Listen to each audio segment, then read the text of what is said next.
Olá, bem-vindos ao podcast da Aspec, né? O Oncocast Aspec. E hoje nós estamos aqui com alguns profissionais de saúde para a gente poder falar um pouco da importância do Março Azul Marinho. A nossa instituição, a Aspec, é uma instituição que há 12 anos vem trabalhando na prevenção e no combate, né, a essa difícil luta que é a luta contra o câncer. A nossa história, eu vou contar rapidinho para vocês que ainda não ouviram a história da Aspec. Nós começamos o nosso trabalho baseados, inclusive, num diagnóstico de câncer que a minha esposa teve de um irmão. Esse diagnóstico foi há muito tempo atrás, mas ele teve esse diagnóstico de câncer e a partir daí a gente viu a necessidade e a importância de estar ajudando as famílias que passam por que são acometidas pelo câncer, né? Então, em 2012 a gente começou o nosso trabalho e hoje a gente busca melhorias nas políticas públicas, buscamos falar sobre os assuntos do câncer, né, de vários tipos de câncer, para poder dar voz ao paciente, para poder buscar as melhorias na saúde pública, num contexto geral, não só para o câncer que a gente está discutindo aqui hoje, mas o nosso foco é esse, é buscar a prevenção, falar do diagnóstico precoce, falar da importância do rastreio, vários assuntos nós vamos falar aqui hoje, para que saiam daqui informações de grande relevância para o público que nos assiste, para você que nos assiste, para que você possa compartilhar também esse conteúdo com outras pessoas e assim a gente consiga disseminar mesmo a informação da forma que ela precisa, né? Ser feita com muita qualidade, com muita seriedade, falar realmente da importância. Então eu estou aqui com o Matheus Massaúde e o meu outro colega Matheus aqui, doutora Luciana. Nós vamos falar um pouco hoje da importância do Março Azul. Por que a campanha Março Azul? Vamos começar com você, Matheus? Combinado. Muito obrigado pelo convite mais uma vez, Marcelo. É um prazer estar aqui para falar sobre um tema tão importante quanto o câncer de intestino. E o Março Azul, o porquê? O porquê é um mês de conscientização, de uma doença extremamente prevalente. São cerca de 45 mil novos casos a cada ano no Brasil, segundo as estimativas do INCA. É o terceiro câncer mais comum no Brasil, ficando apenas atrás do câncer de mama e do câncer de próstata. E é uma doença que afeta vários brasileiros. E, além disso, é uma doença que tem métodos de diagnóstico precoce e também de prevenção. Então, por isso, esse mês é tão importante para que a gente conscientize cada vez mais a população sobre uma doença que tem prevenção, que tem diagnóstico precoce, e isso faz toda a diferença na vida do paciente eventualmente acometido pela doença também. Que bom. A gente precisa, né, de estar falando sobre isso cada vez mais. Inclusive, eu queria aproveitar essa oportunidade aqui para falar que a gente está trazendo uma exposição aqui para o Minas Shopping no final do mês, no próximo dia 27 até o dia 30 de março. O Intestino Gigante vai estar no Minas Shopping e é um momento da pessoa conhecer realmente o que é o intestino, falar, visitar, né? Eu falo que é uma visita guiada, onde a pessoa pode realmente conhecer o intestino, né? Porque muitas pessoas não têm noção do que é isso, né? Não sabe que é o câncer de intestino é o único tipo de câncer, um dos tipos de câncer que são preveníveis, né? Através do rastreio. E essa é uma oportunidade de todos poderem ir conhecer e estar conosco nessa campanha que é super importante, né? E vamos falar um pouquinho também dos tipos de prevenção? Vamos lá? Doutora Luciana, só fala para a gente assim, quais são os métodos de prevenção, o que é importante de ser feito? É importante a gente fazer uma distinção. Quais tipos tem a prevenção primária, que é aquela prevenção onde você vai tirar aqueles riscos que o paciente tem. Então, isso você não está indo diagnóstico nem nada, você está querendo que o paciente não faça aquilo que vai levar a ele poder adquirir, porque a gente nasce com as tendências da gente, mas se o meio ambiente estiver bom, você pode passar sem desenvolver. Então, por exemplo, a prevenção do câncer do intestino é muito importante. Atividade física, é muito importante a alimentação, certo? Você deve ter uma alimentação onde que não, a gente sabe que os embutidos já isso tem trabalhos mostrando que os embutidos eles são uma maneira de estimular o aparecimento do câncer do intestino. Agora, se você tem uma alimentação, você vai verduras, frutas, você vai fibras, certo? Isso tudo faz. O estresse também é um fator. É importante que a pessoa, quando ela vai fazer atividade física, esse fator já vai sair. A obesidade é muito importante, o controle da obesidade. Não é só por questões de vaidade, beleza, não. A obesidade é um dos fatores do aparecimento do câncer de colo, certo? E nós temos a prevenção secundária, que aí a gente vai entrar no rastreio. E aí a gente... Vou pegar a palavra da Lu aqui, tadinha. Primeiro agradecer a presença, da convite, né, de estar aqui com vocês. E entre colegas, né, nós somos do grupo lá da Santa Casa e nos conhecemos lá. E hoje trabalhamos em alguns lugares juntos. A Lu é quem salva a gente nos apuros, né, Matheus? Exatamente. Com toda a experiência dela de todos esses anos na coloproctologia. Mas... então a prevenção primária, a Lu falou muito bem, é fundamental, né? A gente não pode esquecer disso. E às vezes em ambientes sociais, os colegas perguntam: poxa, mas você vai no churrasco, você não come um salaminho, um embutido e tudo? E no fundo, assim, a gente fala brincando, né? Mas é verdade, fala assim, lá em casa essas coisas não entram, né? Porque tem evidência de que isso está diretamente relacionado ao aumento do risco do câncer de intestino. É claro que se você vai, às vezes, numa ocasião, numa festa, numa coisa, tudo bem, mas a gente está falando do consumo regular, né? Do consumo rotineiro desses alimentos. E o exercício físico, como a Lu falou, acho que não precisa nem da gente falar, né? A gente já tem cada vez mais trabalhos e evidências mostrando isso. Mas quando a gente fala de prevenção secundária, e aí é importante a gente fazer um comparativo do câncer de intestino, porque existe a maneira da gente fazer um rastreio de câncer, ou seja, a gente está procurando um câncer que já existe, só que a gente quer achar ele muito precoce, que são os exemplos, por exemplo, do câncer de próstata e o câncer de mama, né? Os exames do PSA, do toque, a mamografia, eles querem achar um câncer que já existe, mas que é pequenininho, que está no início, para ter uma chance maior de cura.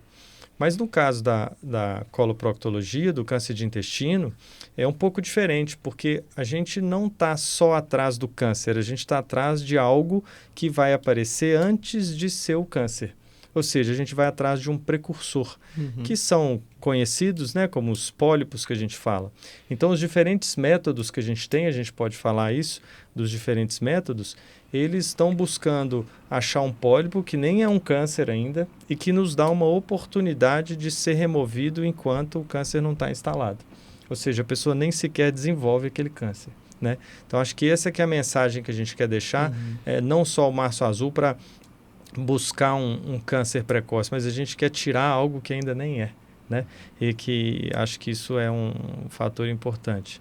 O Matheus pode comentar aí, né, Matheus, dos diferentes tipos de prevenção, que acho que todo mundo sempre pergunta, né? Então o que eu faço? Eu faço colonoscopia, eu faço sangue oculto, já ouvi dizer que até tomografia, então... Comenta aí, Matheus, os tipos. São vários métodos, né, disponíveis, além dessa grande vantagem vantagem da nossa especialidade, lidar com câncer, que a gente tem a oportunidade não só de fazer diagnóstico precoce, mas também de fazer diagnóstico dos precursores e evitar um possível câncer, como o Matheus comentou muito bem, né? E além disso, a gente tem uma variedade de métodos que permite o acesso a mais pacientes, e que alguns deles permitem um diagnóstico precoce, enquanto outros permitem essa remoção de lesões precursoras. Um dos principais métodos, né, usados devido à sua abrangência e poder ser realizado por milhões de pessoas, né, que seriam as pessoas, a parte da população brasileira que se encaixa no rastreamento, seriam alguns milhões de pessoas, é a pesquisa de sangue oculto nas fezes, que busca identificar pacientes que tem uma perda mínima de sangue nas fezes, né, de inferior a 1 ml de sangue, que não é visível, e daí fazer uma triagem para direcionar esses pacientes que vão para outro método de prevenção e rastreio, que é a colonoscopia, né, na qual Um aparelho introduzido pelo ânus do paciente com uma câmera, né, e permite a visualização da mucosa intestinal, que é a camada de revestimento interno, de onde quase totalidade dos tumores de intestino surge, né, e permite também a realização de biópsias e a remoção de lesões que são os pólipos e até mesmo de lesões um pouco maiores já no próprio exame. Além disso, existem outros métodos. Existe sim uma tomografia, né, que é a famosa colonoscopia virtual, em que o paciente, infelizmente, tem que fazer o mesmo preparo, então ele não é dispensado da parte que muita gente acha difícil do exame, que é fazer o preparo, mas, ao invés de ser um exame sob sedação, é um exame em que é feita uma tomografia e por meio de uma reconstrução com alguns softwares, né, é recriada uma imagem tridimensional do intestino que permite também identificar pólipos e outras lesões que estão no revestimento interno do intestino. Né? Acho que esses são os 3 principais métodos que a gente utiliza hoje em dia. Só um minutinho, Luciana. Eu fiquei curioso aqui agora, não aguentei esperar e às vezes depois eu posso esquecer. Fica à vontade. Esse último método que você falou da tomografia, né, que o paciente tem que passar por todo o processo, eu não sabia como que ele funcionava. E eu achei assim super interessante, né? Para mim é uma novidade, eu não conhecia, como eu falei. Mas na prática, me fala como que isso acontece assim. Eu fico muito preocupado do que a gente tem de métodos de prevenção e do que realmente acontece no nosso dia a dia, né? Todos os 3 estão inseridos dentro da Santa Casa de Misericórdia, né? Santa Casa de Belo Horizonte. E a gente sabe que ali é o maior complexo hospitalar do estado, onde eu imagino que praticamente quase todos os pacientes são SUS, né? Deve 100% SUS, né? É 100% SUS. E me desperta essa curiosidade. Na prática, isso tem acontecido, isso vem acontecendo, a gente sabe o quanto é difícil, a gente tem N fatores, né, que dificultam, né? Por exemplo, a tabela SUS, a gente sabe que há mais de 12 anos, ela não tem um reajuste. Então, a gente sabe o quanto é difícil, existe uma demanda muito grande por esses exames. E eu queria comentar isso aí. Como que é feito isso hoje, principalmente dentro da Santa Casa? Como que vocês veem todo esse trajeto para o paciente dentro do SUS? Eu acho que vou voltar a bola para o Matheus. Primeiro que só um adendo rápido, né? Que a colonoscopia virtual tem que fazer o preparo e também tem que insuflar gás dentro do intestino. Então existe assim, um certo desconforto. Existe uma manipulação, um desconforto, né? Bom, mas é o seguinte, esse método não quer dizer que ele seja superior ou melhor, na verdade ele é pouquíssimo usado, ele é só uma opção para aqueles pacientes que não podem ser anestesiados. Sim, era isso que eu queria perguntar, o motivo, né? Porque... Ou aqueles pacientes que, assim, têm um risco muito alto para ser anestesiado, ou ele tem uma negação quanto ao exame. Ele faz, às vezes, uma opção de que, não, eu não quero fazer a colonoscopia. Então, ele tem uma opção desse outro método. Mas o seu comentário em relação ao SUS é o seguinte, esse exame não é disponível no SUS. Isso não tem disponível, só em convênios ou particular e tudo, mas ele, assim, graças a Deus, é um exame de exceção. Ele não é dos mais usados, não, sabe? Agora, falando ainda de SUS, o Matheus citou muito bem que, do ponto de vista populacional, para você fazer na população brasileira e tudo, é o sangue oculto nas fezes. É um exame barato, de altíssima sensibilidade, e ele vai selecionar os positivos, ou seja, ele é muito sensível, ele vai pegar até mais pessoas, que às vezes não tem nada, às vezes tem uma hemorroida, um machucado no ânus e o sangue deu positivo. Mas aqueles que têm alguma coisa não costumam passar batido. Então, eles dão positivo. Então, é um exame pouco específico, mas muito sensível. Isso para ser usado, né, em termos de larga escala, até por uma questão de custo.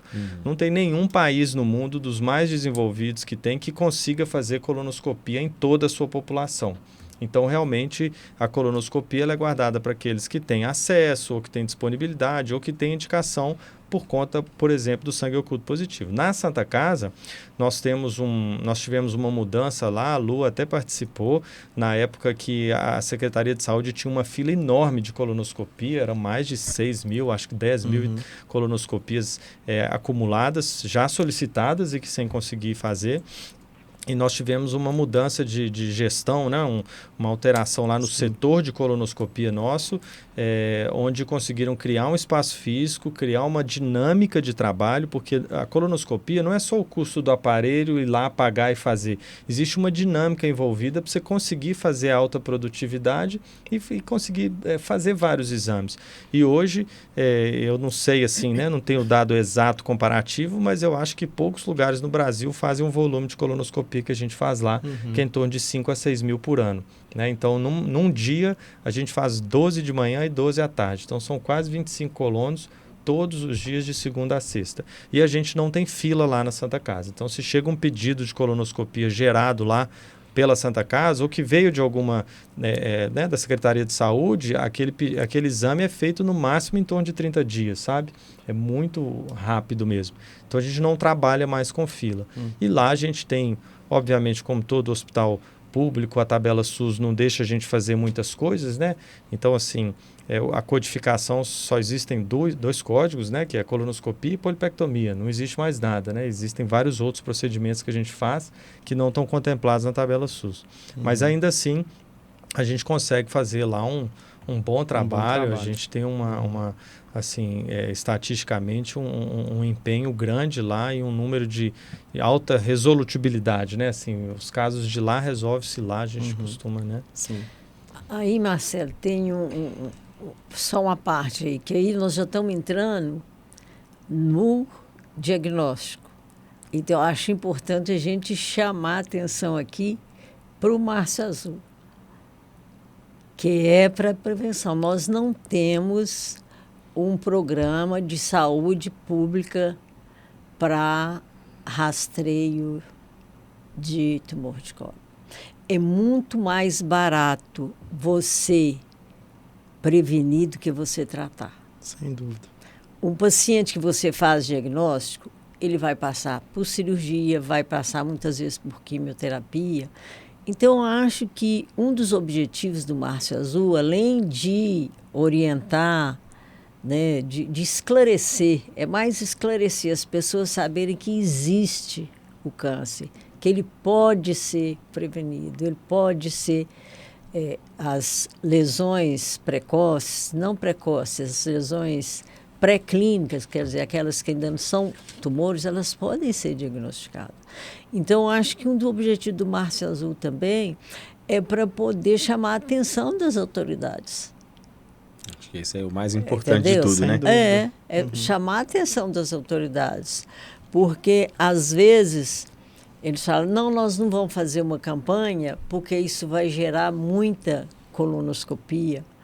Não vamos fazer a pesquisa de sangue oculto por causa disso, quando a gente procura os órgãos públicos.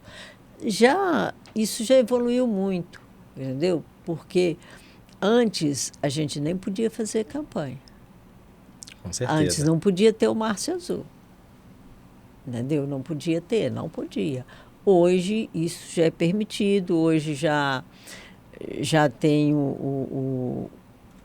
esse Março Azul, é uma coisa oficial no Ministério da Saúde. É uma coisa que a sociedade brasileira conseguiu que isso fosse oficial.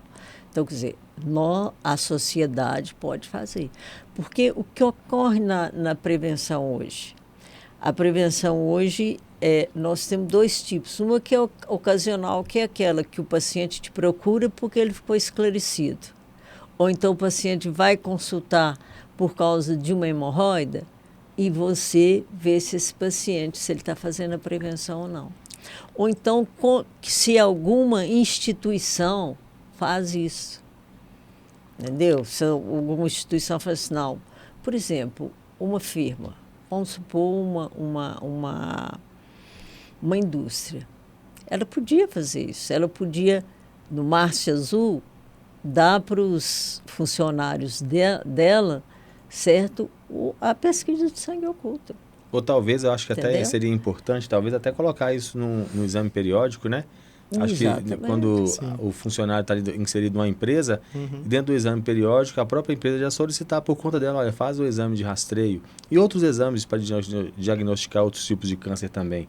Mas acho que seria importante. E você falou também, Luciana, uma coisa que eu achei muito interessante, do paciente que busca porque ele foi orientado. Eu acho que o mais importante, nós como instituições do terceiro setor, a gente tem esse papel muito bem claro com a gente, que é instruir o paciente. A gente fala letrar o paciente, capacitar o paciente e até volta atrás um pouquinho, capacitar a população. Porque quando a gente faz esse tipo de campanha e ela tem uma abrangência legal, uma abrangência boa, a gente vê que as pessoas elas ficam esclarecidas para determinados assuntos e aí ela própria procura junto com o médico. Se ela vai fazer uma consulta de rotina, ela própria já se solicita, né? Olha, preciso de fazer um sangue oculto, eu estou vendo que no seu pedido médico aqui você não listou para mim, faça para mim por gentileza. Eu tive um câncer na família, meu irmão, meu pai, minha mãe, você acha que é necessário eu pedir a gente fazer um exame de sangue oculto e talvez depois uma colonoscopia? Quando o paciente está esclarecido, ele está instruído, fica muito mais fácil para ele poder cuidar e se prevenir das doenças. Mas se ele é um paciente que ele não tem a informação, e aí eu acho que vem a grande dificuldade e acho que o que mais acontece, não só no nosso estado, mas acho que no país todo, a falta talvez de esclarecimento da população, ele gera uma sobrecarga lá onde você falou no tratamento. Porque não existe a prevenção, porque ele não está instruído e às vezes o profissional, por várias questões, às vezes acaba passando batido, ele não faz essa solicitação e aí quando vai procurar já é porque já está no estágio muito avançado. Né? E agora outro dado interessante, né, que é o seguinte, a gente durante a campanha, uma das frentes que a gente, né, leva adiante é a divulgação da informação entre os próprios médicos, não da área. Porque, na verdade, todo mundo tem o costume de ir num cardiologista quando tem lá pelos seus 50 anos. Sim. As mulheres vão no ginecologista, os homens já, né, mais instruídos frequentam o consultório do urologista. Então, a gente na campanha faz também um trabalho com esses colegas nossos, porque às vezes o paciente está ali em busca de uma prevenção de um câncer de próstata, de um rastreamento com PSA na consulta, e às vezes é a oportunidade de fazer, olha, nós vamos cuidar da sua próstata, mas você já teve no proctologista, você já fez a sua prevenção do câncer de intestino. Então, entre os outros médicos, também é importante, porque é o que você tem falado aí agora, né, anteriormente. Assim, a informação é a parte mais valiosa. Se a gente conseguir fazer a informação chegar lá, isso vai, né, se espalhar, as pessoas vão frequentar a prevenção, e países como Estados Unidos, que tem uma incidência muito alta de colonoscopia realizada regularmente, nós vamos falar depois, né, quem deve fazer a prevenção, que eu acho que a gente está falando e ainda não falamos quem é a pessoa, mas nós vamos chegar lá. Mas lá eles têm uma queda da incidência de câncer nas pessoas maiores de 50 anos. Isso vem de uns anos para trás. E por quê? Porque lá de trás eles estão removendo os pólipos, eles estão fazendo a prevenção e as pessoas estão deixando de ter o câncer de intestino. Que é o mais importante, né? O que a gente também espera que no nosso país também isso seja num futuro rápido, porque a doença não espera, né? E a população tem que estar realmente consciente do que a gente precisa de ser feito. Esse esclarecimento é muito importante também, porque a gente vê países, né, que têm o poder aquisitivo de fazer a prevenção, mas existe uma coisa que chama aderência. É a aderência da população ao método disponível para fazer o rastreio. Sim. Então, tem muitos pacientes que não querem fazer. Eles não vão gastar nada com aquilo, mas eles não querem fazer. Medo de fazer, certo? E, ao mesmo tempo, também, por exemplo, a pesquisa do sangue oculto. Tem pacientes que chegam lá e falam assim, não, doutora, eu fiz eu fiz 5, só um que deu. Só um que deu positivo. Não. O que conta é o positivo, né? Deu positivo já era, não adianta repetir. Não é melhor de 3, de 5, nem de 1. Matheus, fala pra gente, Matheus, e aí, quem deve fazer? Vamos lá, então, vamos esclarecer. Os candidatos à prevenção, né, são todos aqueles acima de 45 anos de idade. A partir dos 45 anos a gente começa a prevenção. Até pouco tempo atrás, a gente recomendava iniciar aos 50 anos de idade. Porém, recentemente, né, de acordo com aquela estatística que o Matheus falou dos Estados Unidos, né, de estudos nacionais americanos, acima de 50 anos a gente começou a ver um declínio na incidência do câncer de intestino. Mas de 40 a 49, a gente infelizmente começou a ver um aumento dessa incidência. E baseado nisso, já existem algumas recomendações, né, com boas recomendações, falando para a gente iniciar um pouco mais cedo aos 45 anos. Então, todos devem fazer aos 45 anos de idade, tanto homens quanto mulheres. E aí, tradicionalmente, esse rastreamento vai até os 75 anos de idade. E a partir dos 76, né, até os 85, recomenda-se individualizar. Aí você vai ver como está a saúde geral do indivíduo, né? Se é uma pessoa com alta expectativa de vida, uma pessoa bem independente ainda, ou se é um idoso mais frágil, para definir se vale a pena ou não.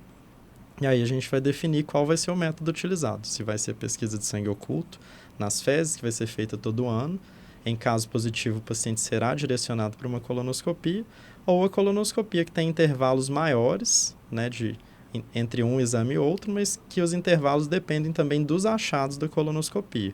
Se é um exame normal, o intervalo pode chegar até 10 anos. Se é um exame com vários pólipos, esse intervalo pode ser reduzido para até mesmo 6 meses, 1 ano. Me fala uma coisa, Matheus. Eu vou citar um exemplo que às vezes fica mais claro para quem está nos vendo poder ter esse esclarecimento. Digamos que eu tenho 20 anos de idade e meu pai teve um câncer coloretal e eu me sinto aquela pessoa insegura. Será que eu posso ter? Será que eu não vou ter? Quando é que eu devo fazer esse exame? Eu já faço de imediato? Tenho uma idade a partir eu sigo esse mesmo critério? Como que funciona isso aí na prática? Para a gente poder realmente caracterizar aquele paciente que teve um caso, um incidente com risco familiar. Maior, né? Isso, vamos dizer assim. Essa é uma ótima pergunta, né? O que eu falei da idade é para a população em geral sem casos na família. Agora, aqueles que tiveram casos na família vão começar mais cedo. Aos 40 anos de idade, o caso do parente índice, né, seja o pai, a mãe, o que a gente mais valoriza são os parentes de primeiro grau, né, pai, mãe e irmãos. Claro que a gente valoriza também parentes de segundo grau. Deve começar aos 40 anos de idade, ou caso o caso, por exemplo, do irmão ou do pai seja em idade mais jovem, por exemplo, aos 45, aí serão 10 anos antes, então seriam aos 35 anos de idade. No caso que eu citei para você, por exemplo, eu tenho 20 anos. E seu pai teve câncer com Meu pai teve câncer, vamos pôr com 45. Vamos pôr na idade aí que... Aos 35 você faria. Aos 35 eu faria. Antes dos 35 eu não tenho necessidade, eu posso ficar, entre aspas, vamos dizer, tranquilo. Tranquilo sem nenhum sinal de alarme, que eu acho que é algo que a gente que o Matheus e o Luciano podem comentar também. Eu queria só reforçar assim, que para gente que fala disso todo dia, né, é simples, mas às vezes para quem está escutando não é tão simples, né? Então, assim, na verdade, quando a gente fala para todos acima de 45 anos, nós estamos falando todos mesmo, nós não estamos excluindo ninguém, são todas as pessoas com mais de 45 anos, mesmo, né, assim, mas eu nunca tive história, mas eu como bem, mas eu faço atividade física, não importa, todos são todos, né? Aí quando a gente entra com o fator familiar, né, como você estava dando o exemplo aí a gente modifica um pouquinho, porque aí obviamente o risco é maior. A gente é um somatório daquilo que a gente herdou dos pais, de genética e tudo, com o ambiente, como a Lu falou mais cedo, né? Então é claro que se a gente tem uma genética um pouco mais favorável, a gente tem que vigiar um pouco mais. E aí, essa história que o Matheus contou, né? Então você pega ali o paciente índice de 45 anos e subtrai 10 anos, começa com 35. Por que a gente faz essa conta de 10 anos? Porque um pólipo, para ele nascer e se transformar num câncer, ele demora 10 anos. Então, mais uma informação.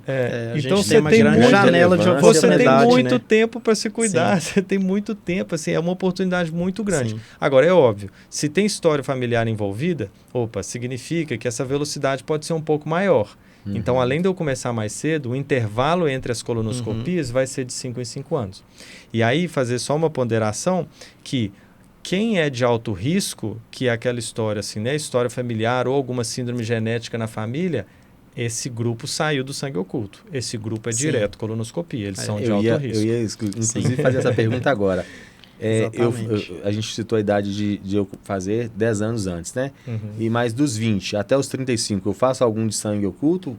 Não tem necessidade? O sangue oculto é só para a população geral de baixo risco. De baixo risco. Ótimo, e, inclusive, é importante que fique esclarecido para não fazer. Por quê? Por algum motivo, um hemorroide, alguma coisa der positivo, se chegar uma pessoa no meu consultório com sangue oculto positivo, eu sou obrigado a fazer a colonoscopia. Mesmo que ela tenha feito uma colonoscopia 6 meses antes. Entendeu? Esse Então, é é importante que o exame seja bem pedido. Bem indicado. Bem indicado. E isso, assim, principalmente Entendeu? falando de saúde pública, né, tem um impacto enorme. Porque se um paciente fez uma colonoscopia 6 meses antes e foi solicitado um sangue oculto que por algum motivo deu positivo, a gente vai pedir uma outra colonoscopia para esse mesmo paciente. Porque a colonoscopia, como qualquer exame né, de toda a medicina, nenhum exame é 100%. Então, a colonoscopia, o Matheus, quando falou, isso que eu estava dizendo, a gente tem hábito de lidar com isso, fala automático. Sim. Mas as palavras são importantes. O Matheus falou assim, a colonoscopia é capaz de diagnosticar quase todos. Quando ele fala quase todos, é porque 5% vai passar batido. Então, a colonoscopia, às vezes, pode deixar passar uma lesão num lugar muito difícil, ou que o preparo não está muito bom, ou que tem ali uma angulação, uma lesão muito caprichosa. Então, não é um exame 100%, né? Mas é 95%, ou seja, é muito bom. Agora, eu quero fazer uma pergunta para a Luciana, doutora Luciana. Fala um pouquinho para a gente dos sintomas. Qual que é o sintoma? O que o paciente, né? O que a pessoa sente para poder suspeitar que possa estar com câncer?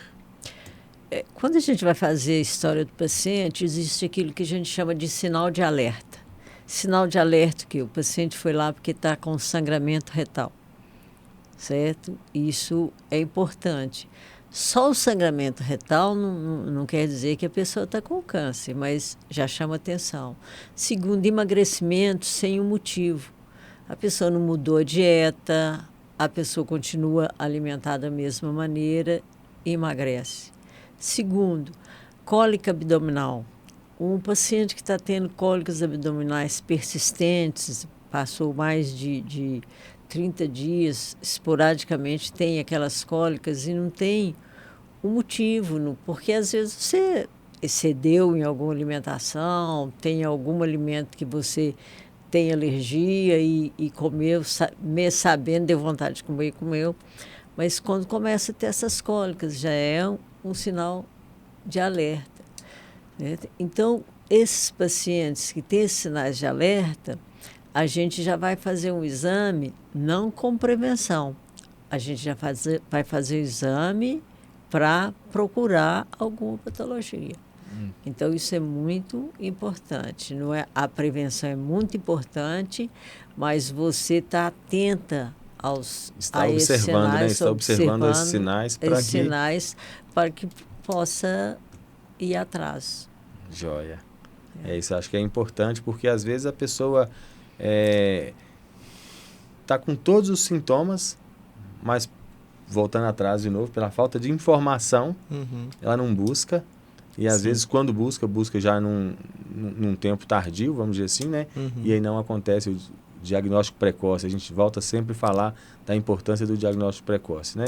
Às vezes a pessoa está com todos os sintomas que dá a direção para que possa detectar algum tipo de doença, né? E às vezes ela não dá a importância devida, às vezes a própria correria do dia a dia, a gente sabe que a nossa vida é uma agitação muito grande, é muita correria, e a gente fica deixando às vezes para depois, e às vezes a gente não faz em tempo hábil.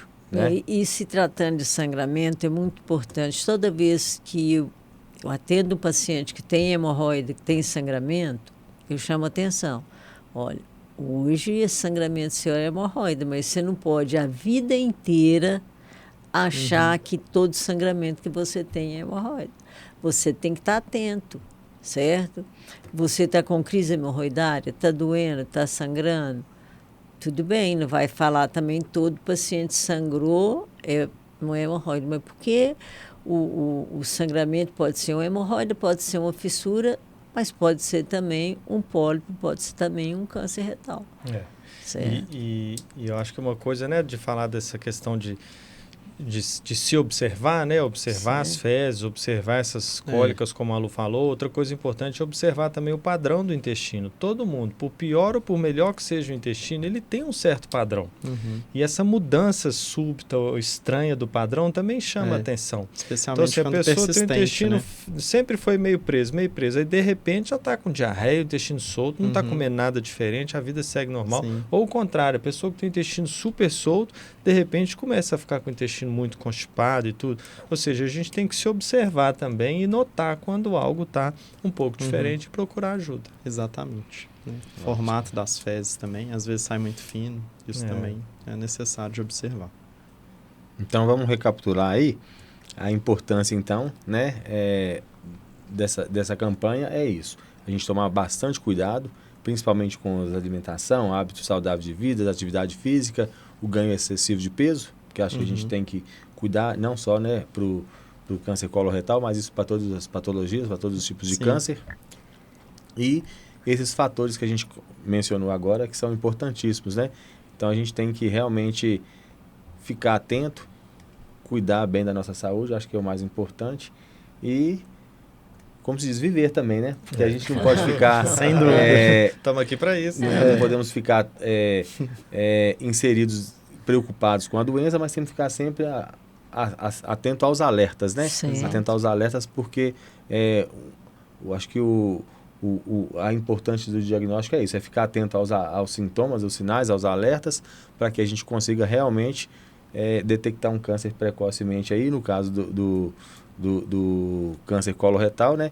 Detectar um possível câncer, né? Um futuro câncer. Então, quando a gente detecta um pólipo, aí a gente está evitando um futuro câncer, não é isso? Exatamente. Ok, então, agradeço a participação de vocês. Acho que se cada um quiser deixar alguma mensagem final também podem ficar à vontade, mas do mais, muito obrigado e a gente espera que com esse nosso diálogo de agora a gente consiga ter alcance suficiente para a gente poder conscientizar cada vez mais a população. Obrigado, Luciana. Obrigado, Matheus. Na saúde, Matheus Mata. Agradecer. Obrigado, viu? Muito obrigado mesmo. E elogiar a sua iniciativa, exatamente. né? Sim, exatamente. Acho que isso é uma iniciativa fenomenal. E eu sei que mais cedo a gente estava conversando, você falou, não, que a gente é pequeno, começou há tanto tempo, mas é esse trabalho que parece ser de formiguinha, é ele que dá resultado. Você vai devagarzinho, botando um tijolo de cada vez, de repente você atingiu muita gente e cumpriu o seu papel. Exato. Obrigado, então. Acho que, no fundo, nós que temos a agradecer, né, por essa oportunidade de falar sobre um tema tão importante, né, e ao lado de pessoas tão boas e como gente, esses dois colegas. Manter também, né, a importância de estar o tempo todo, né? Não só durante essa campanha do mês de março, mas acho que o tempo todo. Acho que a gente tem que levar essa mensagem também. Que a gente tem que estar atento a todos os sintomas, de alerta ligado. Porque quando a gente menos espera, a gente pode ser acometido. Então, é isso. Muito bom. Tá Muito bom. Valeu. Valeu. Obrigado. Obrigado.